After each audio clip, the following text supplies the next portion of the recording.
Hello, welcome to licence hearing on the 15th of April 2024. The first item on the agenda is for the panel to elect a chair. And I understand that Councillor Melly is being elected, is that correct? And then I'll pass over to Councillor Melly. All right, thank you very much. Good morning, everyone. Welcome to this licensing hearing. We'll start just by reminding you all that this is being live webcast. There's a couple of cameras, so this is being recorded. It's available to watch live, and it will be available online to watch afterwards as well. So please bear that in mind and use the microphone so that that can be picked up for anyone who is trying to watch online. Welcome to this hearing. We'll start with introductions. I'm Councillor Melly. I'll be chairing this hearing. Also on the panel, Councillor Wells and Councillor Hook. We've got a few council officers here as well. Leslie Cook is the licensing manager.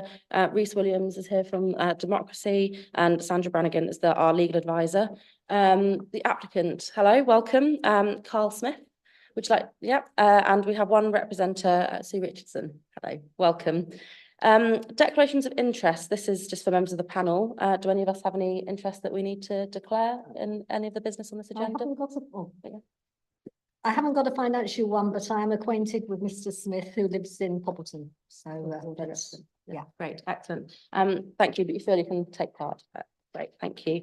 Right, next on the agenda is exclusion of press and public. So I would like to propose that we exclude press and public from the decision-making at the end, just our deliberations at the end of the hearing, on the grounds that the public interest in excluding the public outweighs the public interest in that part of the meeting taking place in public. So I'll propose that. Do I have agreement? Yeah. Great, thank you. So we'll go into private session for that final part. Next on the agenda is minutes. We have minutes from the last licensing hearing, which is on the 12th of February. Councillor Hook and myself are both on that hearing panel. We have a few amendments we'd like to make before signing them off for the record. Are they all on page 15, or did you find any others? Okay, so they're all on page 15 of the agenda pack. I think you've already got a note of them all, haven't you? But at the top of the page, changing budget to Bridget. And then in the second paragraph, changing your to her, deleting you were not, because it also already says she was not earlier in the sentence. In the bullet points further on, replacing to the word meeting appears twice. Both of those should say premises or cafe. And then the final bullet point, you should be replaced with she. I think was that all of them? Yeah, so subject to those amendments, are we happy to sign those as an accurate record? Yeah. Okay, all right.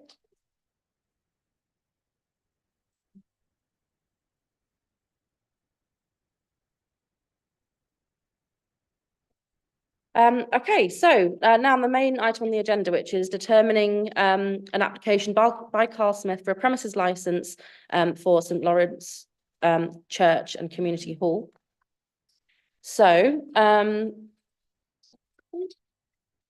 I just check that you've both fully understood the procedure? There's a copy of it in the documents pack. Do you understand how we're going to do everything today? Thank you. Or would you like us to go through the procedure now? No, I think we're fine. Yeah. Just crack on. Yeah, great, absolutely fine. Yeah. Yeah, do you mind just using the microphone? There's a button in the middle that looks a bit like a kind of Wi-Fi symbol. If you press that, a green light should come on, and then this one's saying mine. Yeah, that's right. And then just so the camera can pick you up for anyone who's watching. Okay. Yeah. I just one question, really. Yeah. I understand that I make my presentation first, and then the representative then gets a chance to say something. Yeah. I obviously want to address all the points that have been made in the representations. But I don't want to ask questions necessarily of the representatives, but I want to answer the points that they've made. Well, so we want to make sure that everyone has a chance to say everything that they want to say. We want to make sure we have all the information, we're making our decisions. So there will be an opportunity for you to speak again. Okay, speak rather than ask the questions. Yeah, you can ask questions, and then before we finish, you'll be able to sum up, respond. Yeah, you'll be able to answer questions. You'll be able to respond at the end. Yeah, you'll have thank you. About was it about 5 minutes at the end? Yeah, 5 minutes at the end to sum up and add anything that respond to anything that comes up. Okay, all right. So Right, if everyone's happy with the procedure, we'll start with the licensing manager to introduce the application, please, and your report. Thank you, Chair. Good morning, everybody. So this is the application for the grant of a premise licence for St Lawrence Church in Community Hall, Lawrence Street, York. The application relates to the annual Beer and Cider Festival, which is held once a year, usually in September. The licensable activities applied for are the supply of alcohol on the premises on Wednesday from 1 p.m. till 11 p.m. and Thursday, Friday and Saturday from 12 noon until 11 p.m. with opening hours on a Wednesday from 1 p.m. until 11 p.m. and opening hours on Thursday, Friday and Saturday from 12 noon until 11 p.m. A copy of the application can be found at Annex 1 along with the plans. I have produced larger copies of the plans for everybody, which are on the table, because the plan, the layout plan of the grounds was a tad confusing. You can't read the writing and there were some little bits written on. We did ask the applicant to produce a second plan of the layout of the grounds, which is also produced on the table for everybody, which hopefully is a little bit clearer. The premises is described in the application as a church, community hall and grounds. An overview of the circumstances in which entertainment activities are not licensable can be found at Annex 2. As part of the application process, the operating schedule submitted by the applicant showing how the licensing objectives would be met can be found at paragraphs 10 to 14 on pages 20 to 23 of the report. I can confirm that the premises is not located within the cumulative impact assessment area and that the consultation process was carried out correctly. There are no representations before you from responsible authorities. North Yorkshire Police has mediated with the applicant who has agreed to amend the operating schedule. The agreed conditions can be found at Annex 3. There has been two relevant representations from other parties. The representatives' details can be found at Annex 4, and the representations are predominantly based on the ground of public nuisance licensing objectives. Their representation can be found at Annex 5. A map showing the general area around the premises can be found at Annex 6. The committee has the following options when making your decision. Option 1, grant the licence in the terms applied for. Option 2, grant the licence with modified additional conditions imposed by the licensing committee. Option 3, grant the licence to exclude any of the licensable activities to which the application relates and modify or add conditions accordingly. Option 4, refuse to specify a person on the licence as premises supervisor. Option 5, reject the application. An agenda supplement has also been published with additional information provided by the applicants. That's a brief overview of the report, Chair. Thank you. Karl Smith, do you have any questions for the licensing manager? Yeah. And Sue Richardson, do you have any questions on that? Okay, and anyone on the subcommittee? No. Any questions?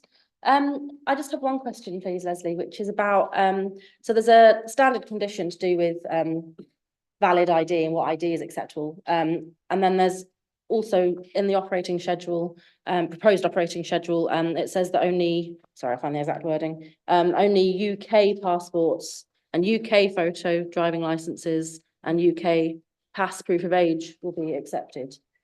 Is that the sort of condition you'd usually expect to see or would consider necessary? It's a legal requirement of the Licensing Act that a licence holder has to have a proof of age policy, and it's for them to determine what proof of age policy they put in place. Okay, so but it's usually passport, yeah, and driving licence. It doesn't usually stipulate that it has to be issued in the UK. Yes. Okay, thank you. No other questions for the licensing manager from anyone? Okay, then we'll move on to the applicant's case. This is your opportunity to put your case to us. We've suggested if you could try to keep it to 15 minutes, just for brevity. You don't have to use all that time if you don't want to, but whenever you're ready, you're welcome to go ahead. Good morning, everybody. I'm the applicant and I've been York Camera's organiser for the previous 3 festivals that we've held. The Campaign for Real Ale, forgive me if you know this already, is a national and respected organisation campaigning for beer, pubs and breweries, and its branches run festivals all across the UK. Our event is well established over many years. You may have even gone to it. Attendance, since I've been involved, we've actually used venues. I started at Priory Street, which is a very small venue many years ago now, but we actually got thrown out of there because basically it was run by lots of charitable organisations, including Alcoholics Anonymous, and they didn't think it was very appropriate. So we basically were on the look for a new home. We moved for the Tap and Spile pub, which is now called the Black Horse on Monkgate, for a quickie, very small one in a pub garden, which actually was very well attended. And then, of course, we knew what we're famous for is the Knavesmire. We moved to the Knavesmire and hired it from the council, and then we eventually ended up within the racecourse enclosure.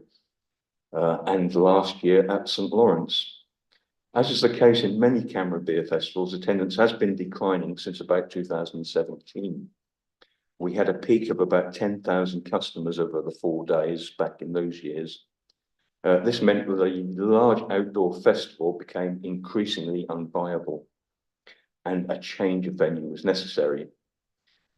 We were also unable to run for 2 years due to COVID restrictions, obviously, and that has had a lasting effect on our numbers too. Our first year at the church attracted 3,100 people across the whole event, and the busiest time was Friday evening when we had 566 customers.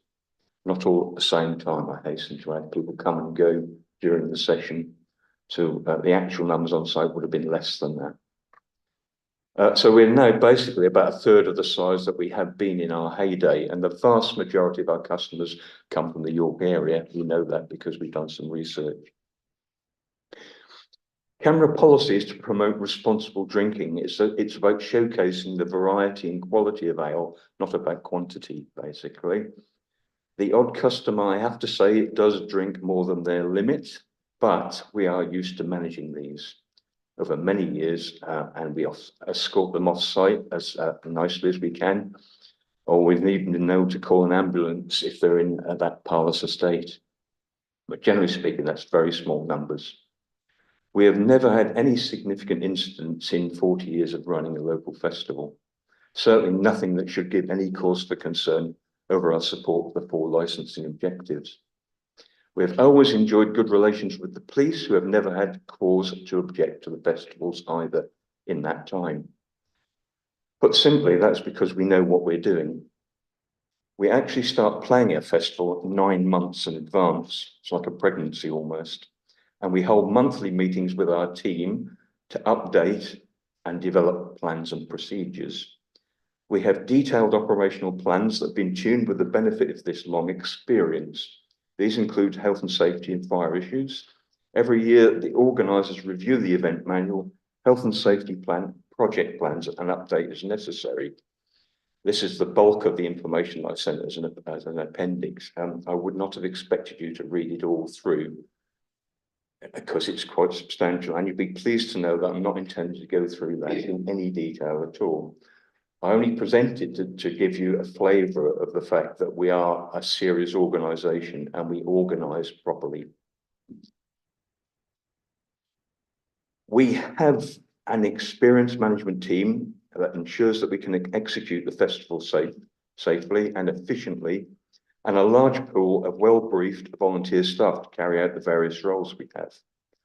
All volunteers are required to read the core staff info, and managers brief them appropriately on site every day before we open.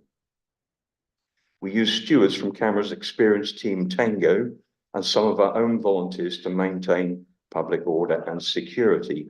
And this year, this will be augmented with 3 paid SIA professionals. We also pay for professional first aid with full facilities housed in the vestry in the church, who also actually provide a private ambulance on site if necessary. I'm pleased to say we've never had to use it yet. We provide welfare facilities for our staff, including a food allowance, a reserved break area, and a shower. High quality portable toilets are available for staff and the public. Our event proposal is separately approved annually by an assessor appointed by Camera HQ, and the organisation supports its festivals with comprehensive insurance cover, operational and health and safety guidance.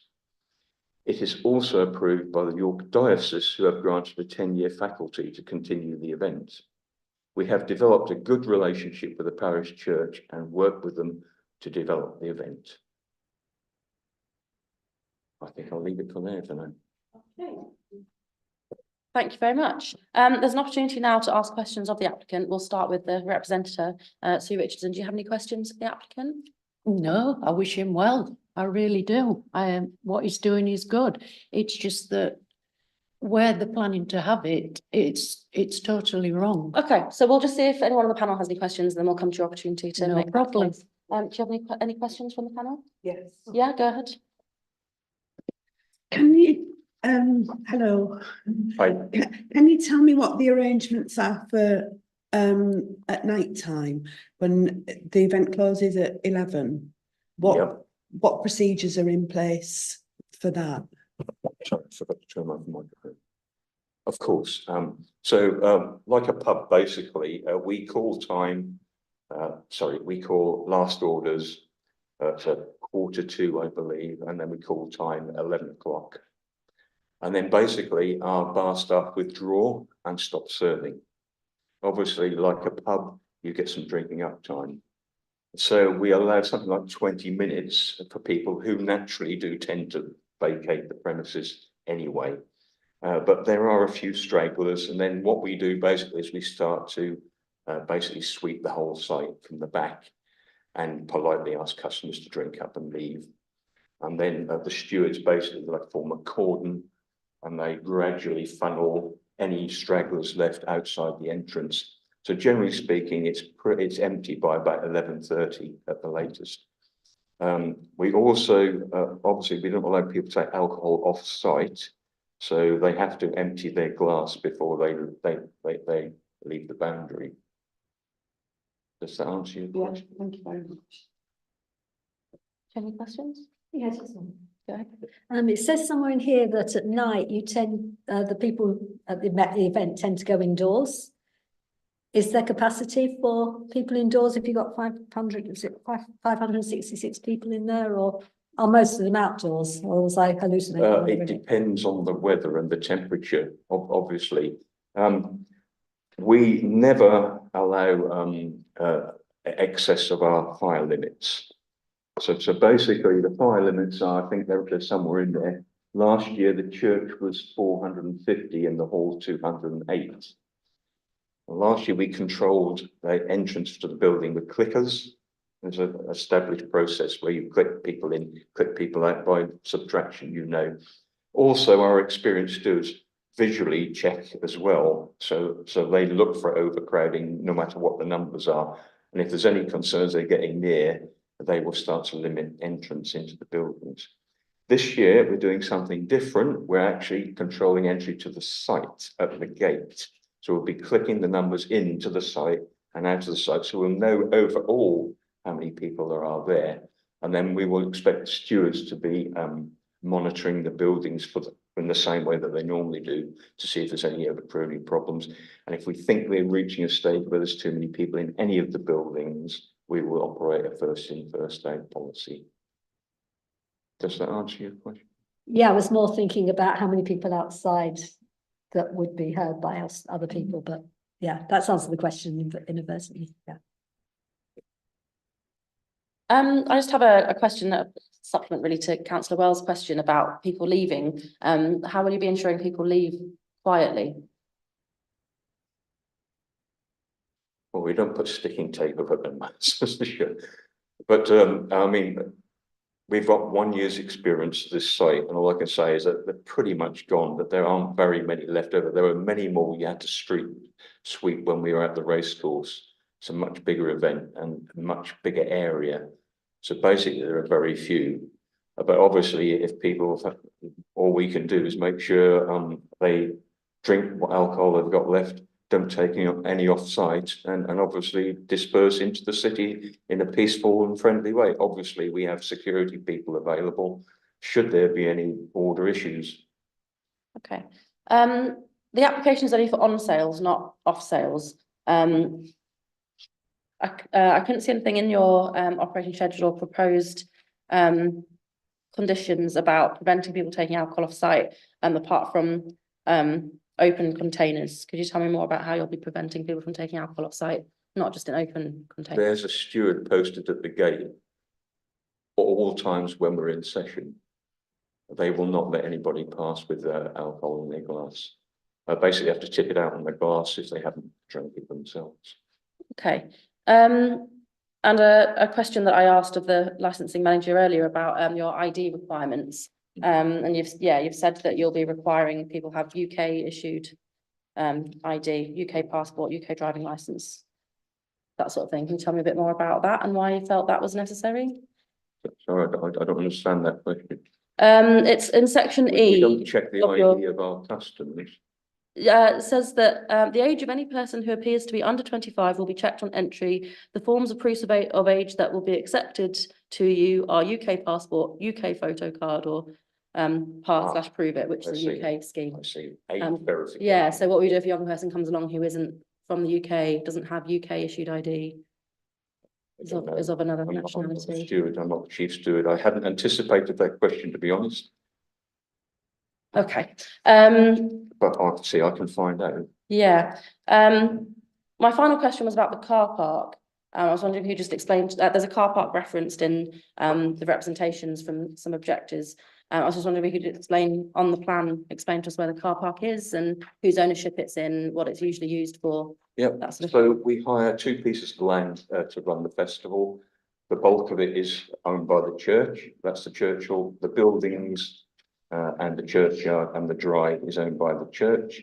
This almost square piece of land, which is walled on 3 sides, is the Edwack land that's owned by the charity, and we hire that as well. So is that Through the charity. is that this piece here? Sorry, Sorry. it's this piece here. Yeah. So it's within the area marked on the Yes. Area that you're applying for a license. Yes. For. And that's in the ownership of the church. No, that's the owners of Edwack. Oh, right, sorry, but That's the charity. you'd be hiring it as Yes, part of yes, we did running last. We paid to hire it for sole use for this Yes. event.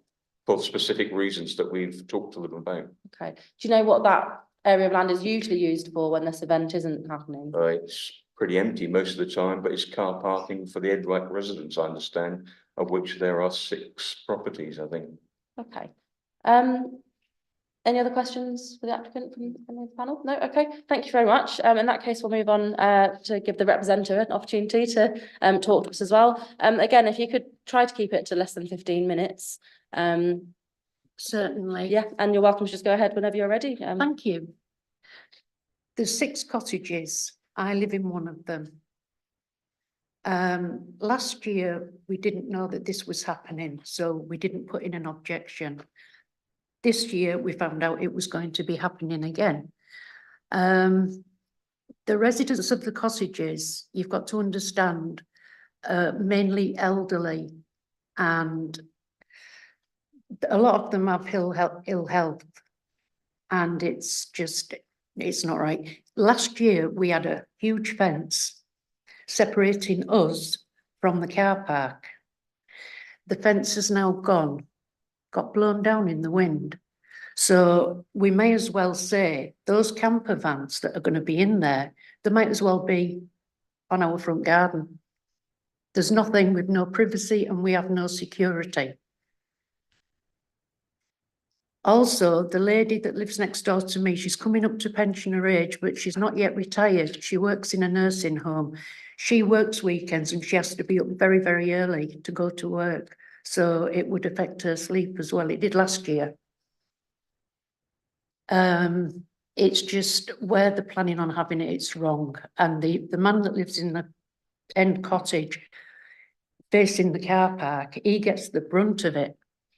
And he's just nicely had an operation. He is not well. He really is not well.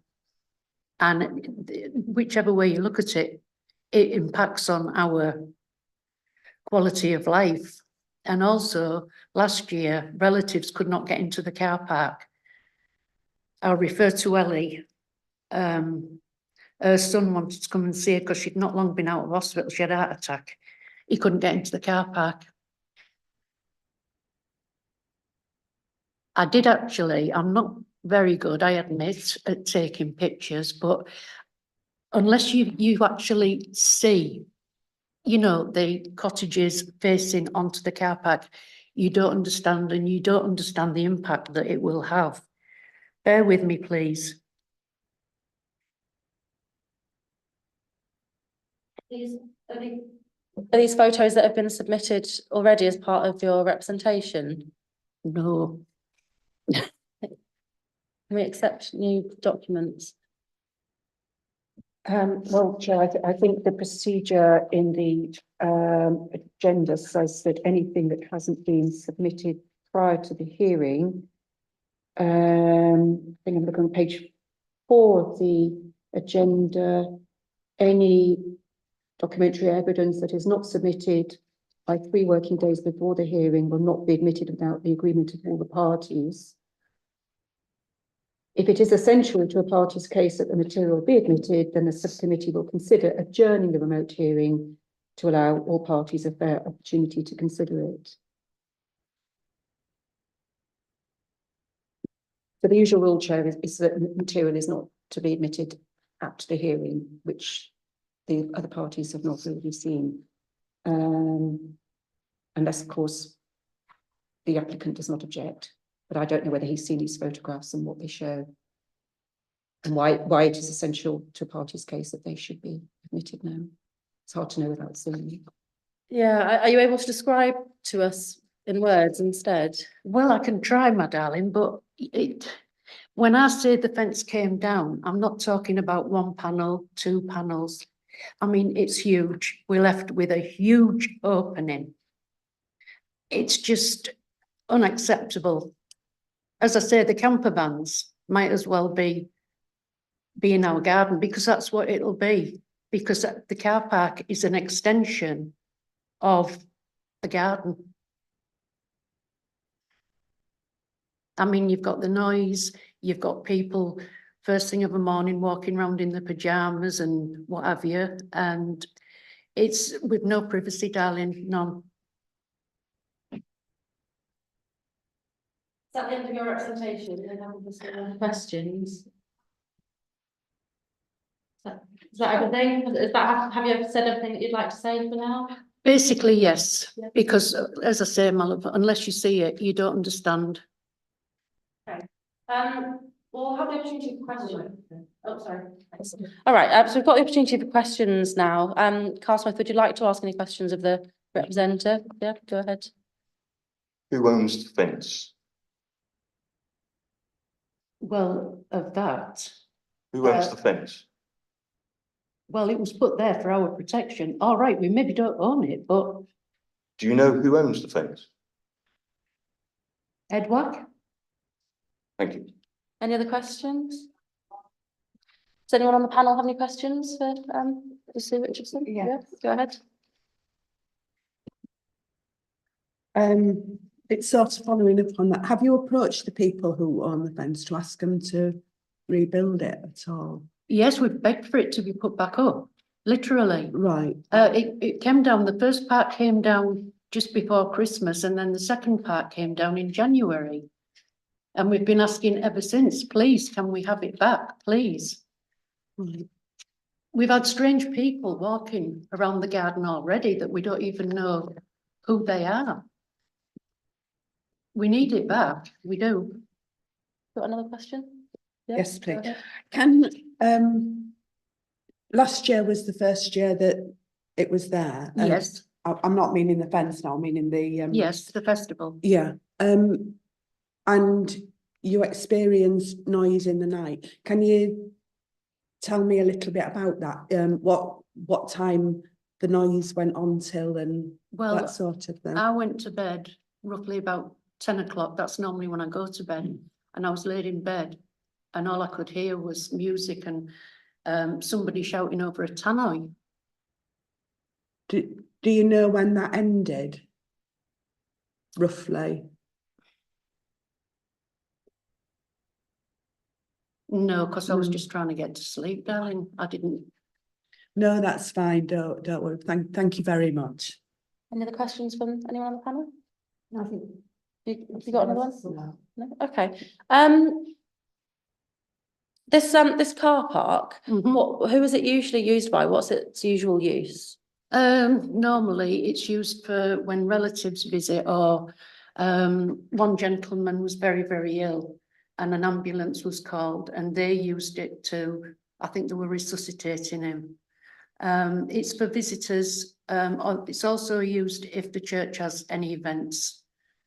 And when the church holds other events, do you experience similar issues in terms of, you said you had concerns about ambulances not being able to get to residents, that sort of thing.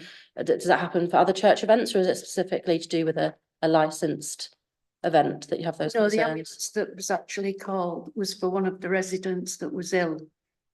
And they used it to, you know, they were in the car park and obviously they stretchered him into the ambulance and were working on him and then took him to hospital. And in terms of the access needing to be available, yeah, you're concerned that this event would prevent the access from being available through that car park, is that? Yes, Yeah. yes. But do you have the same concerns when it comes to other events held at the church? Or is it a licensed event with alcohol specifically, which is causing those No, concerns? we've often said, look at that car park, it's rammed. What if we need an ambulance? What if we need the fire brigade? You know, that sort of thing. Okay, thank you. If events are being held by the church in the church hall, then they use our car park, yes. Well, their car park, I suppose it's theirs, isn't it? And this fence, what sort of fence was it? Did it shield some noise as well as vision? I didn't realise just how much that protected us until it was gone. Yes. Okay. Any other questions for the representative? No? Okay. All right. Thank you very much. Yes, if everyone's had the opportunity to speak and an opportunity to ask questions, we'll just go back now and have an opportunity to sum up. Which we'll do in the reverse order.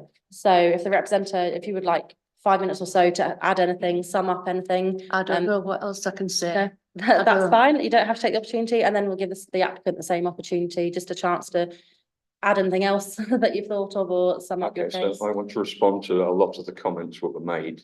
Now is the right time to do that, I think. Yeah. We're surprised and disappointed that a small number of residents has chosen to complain now.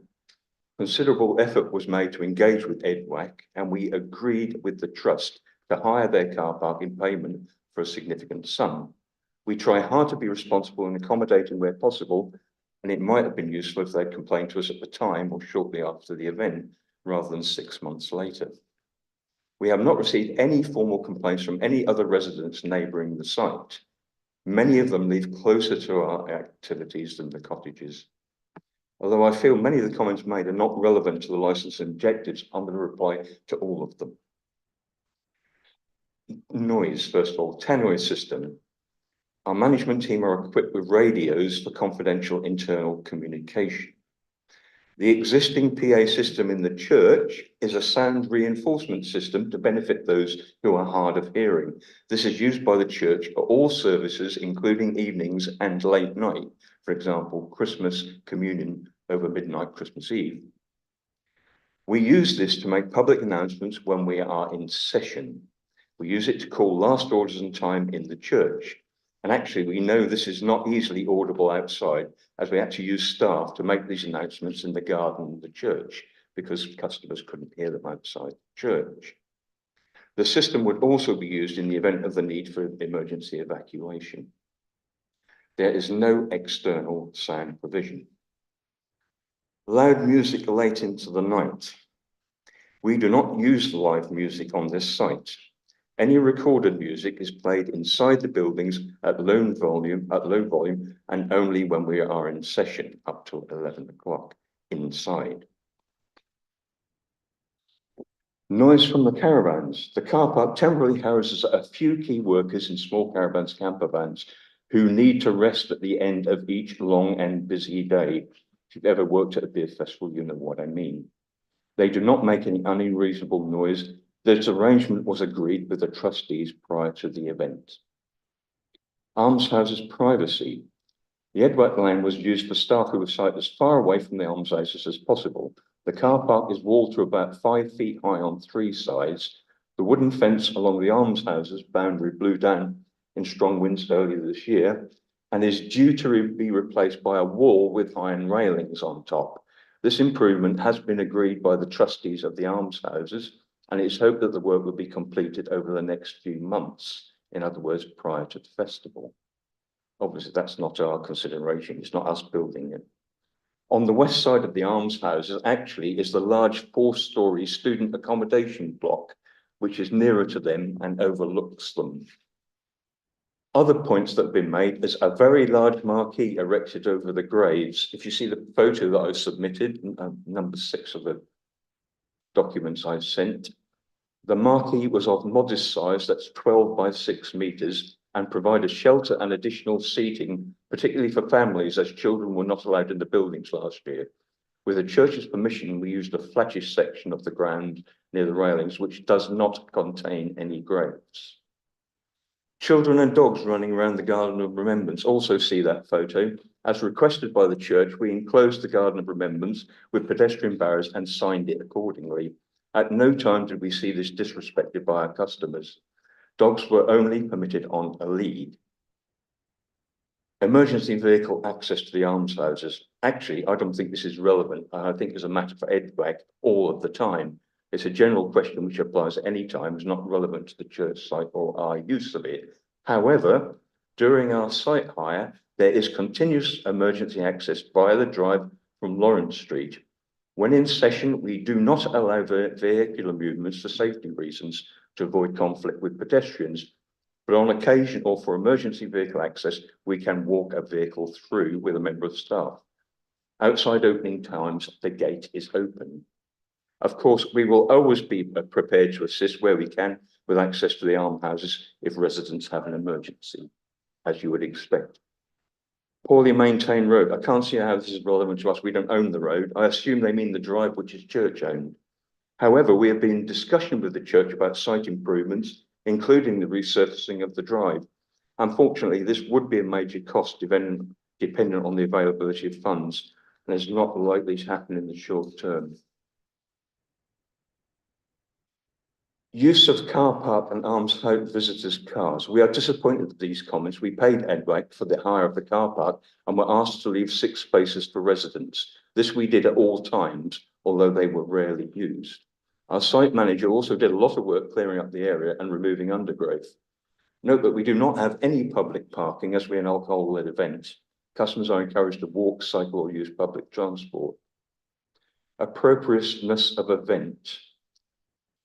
I could go on for a long time here, but there's a long ecclesiastical tradition with beer and breweries associated with church.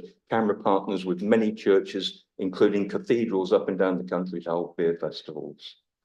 The planning body of the Diocese of York has agreed to the festival being held at St. Lawrence's following a lengthy and involved process known as a faculty application.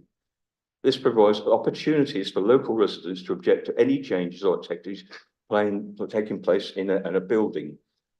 And their decision is signed off by the Registrar of Diocese of York, who's a senior ecclesiastical lawyer. In the faculty of the beer festival, no one submitted any objections. It's a separate process to the licence application. And the registrar has approved the faculty for a period of 10 years. So the church is fully on board. Finally, I'd just like to say a few words about, we've heard a lot of the effect on the quality of life of the objectors, but I ask you to consider what it's like to live there all year round. Basically, the EDWAC houses are in a central urban environment. They abut Lawrence Street, a busy pedestrian route between the city centre, Hull Road and the university. They are surrounded with student accommodation blocks with roads leading to their parking provisions, and the footpaths are very busy at all times of the day. Block A of Foss Studios is much closer to their houses than our activities. There are 3 busy pubs within a short distance of their houses, one of which opens until midnight at weekends. With all the human traffic that this generates, these operate all year round. Lawrence Street is also a major urban road, 4 lanes at this point, very congested during the day and carrying some traffic through the night, even in the early hours. The church is very active and holds regular services and music events, including bell ringers, use of choirs, and the organ throughout the year. The hall has many community users, including choirs. Many of the patrons of these activities arrive in their cars, drive up and park near the church. There are frequent parties with music and dancing in the hall, usually on a Friday or Saturday, which can go on until 1 a.m. The church has never received any complaints about these. In conclusion, the short time that we run our beer festival within reasonable hours and exercising careful control has no significant extra effect on the almshouses or other neighbouring residents' quality of life. Okay, thank you. So before we go into our deliberations, are there any other final points of clarification or piece of information that anyone on the panel would like? Okay. I have a couple of just final questions, if that's all right. Yes, we'll go off and deliberate all the options and consider everything that everyone has submitted in advance and said here today. If we were minded to approve the application, would you agree to extra conditions to do with noise? For example, signage asking people to leave quietly, or conditions saying that doors and windows need to be kept closed after a certain time, that sort of thing. No problem with the first one. We don't have any opening doors or window. Well, the doors have to be open because obviously there are fire exits. In terms of noise being released, though, you were saying the music What is. noise? You were saying that music is only played indoors. But then it's not Inside. played at all. Right. Okay. Last year, for example, last year in the hall, somebody played some music as background music because they thought the atmosphere was a bit dead inside the hall. As Okay. far as I'm aware, that's the only music we played, and I regularly patrol both the buildings and the graveyard. Okay. This year, we're not only going to do that, so there'll be no music at all. Okay, I see. Thank you. Thanks for clarifying that. And if we wanted to amend any of the conditions to do with taking alcohol off the site, so for example, amending the bit that says that people we've prevented from leaving with an open container of alcohol, if we were to amend that to make it clear that there's no off sales, would you be happy to agree to that? Well, I've told it. Yeah. Okay. Our application doesn't include off sale. Yeah. And then if we wanted to just look at the ID requirements and what might be reasonable and necessary in terms of age verification and whether or not it has to be issued within the UK, would you be happy with amendments to I that? don't know the answer to that question. I should consult the professionals on that. Okay.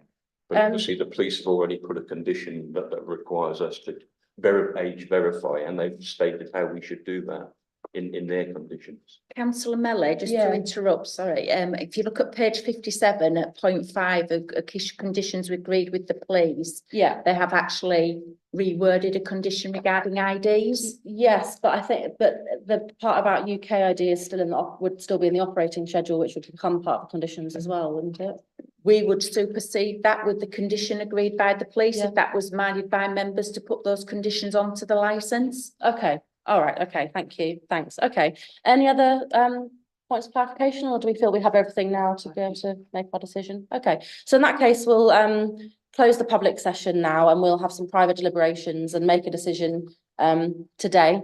And then we'll come back into this room, back into a public session to let you know our decision. So you're welcome to wait for that if you like, to hear our decision back in this room.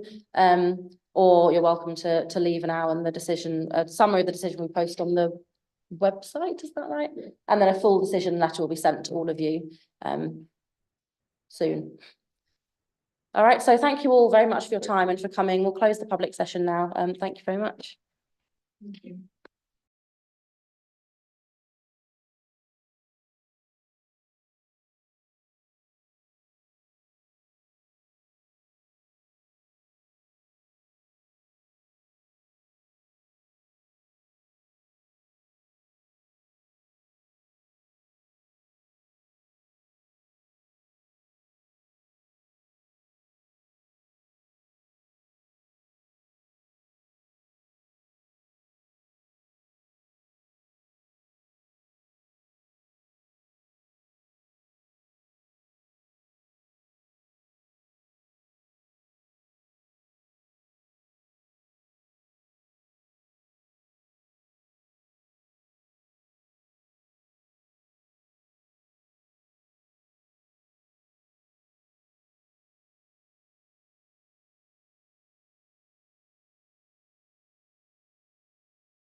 All right, thank you. Yes, we've made a decision, so we just wanted to let you know, summarise. We've decided on option 2, which is to grant the licence with additional and or amended conditions. So we have decided to slightly amend condition 1 that was agreed with the police to remove the word indoor, not limit it to being an indoor event, and to make it clear that the one event can be up to 4 days long.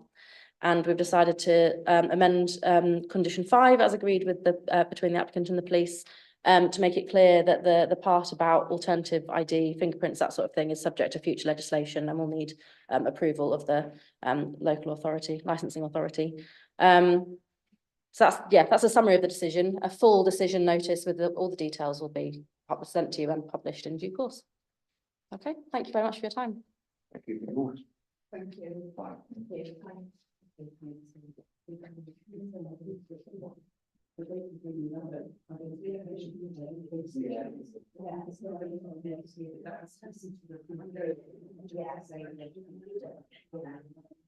Yeah.